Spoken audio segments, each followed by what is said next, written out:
भैया जी, सब समझ आ गया मुझे। ये जो डिलेज है ना, ये सब शनि की साढ़े साती की वजह से हो रहा है। ज्योतिष ने भी बोला है सैटर्न हैवी है, इसलिए लाइफ अटकी हुई है। अच्छा, मतलब अब तुम्हारी लाइफ का स्टीयरिंग व्हील शनी के हाथ में है। भैया, ज्योतिष ने भी बोला है साढ़े साती में ऐसा ही होता है, डिले, प्रेशर, हैवीनेस। पर एक बात पूछूं बबलिया, जब तुम ये सुनती हो कि सादे साती है, तब तुम अंदर से कैसे फील करती हो? बहुत डर लगता है भैया जी। लगता है कुछ भी मेहनत कर लूं कोई फायदा नहीं। बस यही तो पॉइंट है। प्रॉब्लम सैटर्न नहीं बना रहा, प्रॉब्लम ये फीलिंग बना रही है कि तुम पावरलेस हो। नेविल एक बात कहते हैं in his lecture, no other foundation.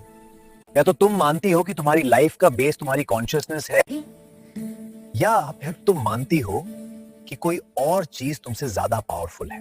मतलब मैं शनि को नहीं अपनी पावर को देखूं? बस वही से चीजें हिलनी शुरू होती हैं।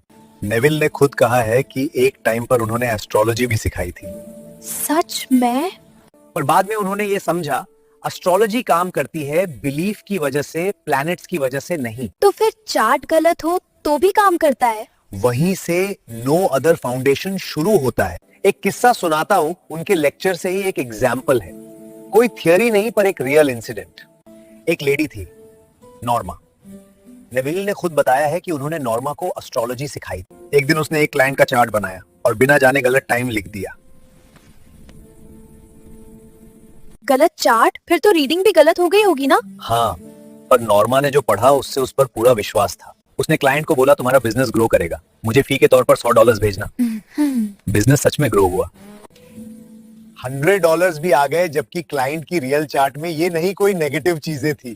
मैं पावर चार्ट में नहीं थी, पावर नॉर्मा के विश्वास में थी। अगर फाउंडेशन बाहर है, चार्ट में, टाइमिंग में, स्टार्स में, तो हम वेट करते रहते हैं। और जब फाउंडेशन आई एम हो जाती है, तो बाहर की चीजें फॉलो करना शुरू करती है। मतलब शनि सेकेंडरी हो जाता है, राइट भैया जी? तब कोई और फाउंडेशन होती ही नहीं।